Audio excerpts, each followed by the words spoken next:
முதலமைச்சர் ஸ்டாலினின் சேவைக்கு பரிசாக வருகின்ற சட்டமன்ற தேர்தலில் மீண்டும் அவரை முதலமைச்சர் அரியணையில் மக்கள் ஏற்றுவார்கள் என இந்து சமய அறநிலைத்துறை அமைச்சர் சேகர்பாபு தெரிவித்துள்ளார். அம்பத்தூரில் திமுக சார்பில் பொதுமக்களுக்கு அமைச்சர் சேகர்பாபு இலவச காலை உணவு வழங்கினார்.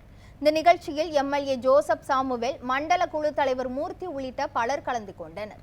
இதனைத் தொடர்ந்து செய்தியாளர்களுக்கு பேட்டியளித்த அமைச்சர் சேகர்பாபு, தமிழக நலனுக்காக அண்ணாமலை ஒருபோதும் பேசியது இல்லை என விமர்சித்தார்.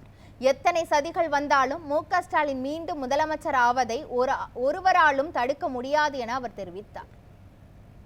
இன்றைக்கு தமிழகத்தின் உரிமைகள் மறுக்கப்படுகின்ற பொழுது அந்த உரிமைகளுக்காக ஒன்றியத்தை எதிர்த்து குரல் கொடுப்பதிலே முதுகெலும்புள்ள ஒரு முதல்வர் என்று அனைவராலும் பாராட்டப்படுகின்ற தமிழகத்தின் இரும்பு மனிதராக திகழ்கின்ற எங்கள் முதல்வரை வருகின்ற சட்டமன்ற தேர்தலில் எல்லோருக்கும் எல்லாம் என்று செயல்படுகின்ற எங்கள் முதல்வரை எல்லா தரப்பினரும் ஒட்டுமொத்தமாக ஆதரித்து 2026 சட்டமன்ற பொதுத் தேர்தலில் அவரை முதல்வர் ஆக்குவோம் என்ற சபதத்தோடு இன்றைக்கு தமிழகத்து மக்கள் இருக்கின்றார்கள்.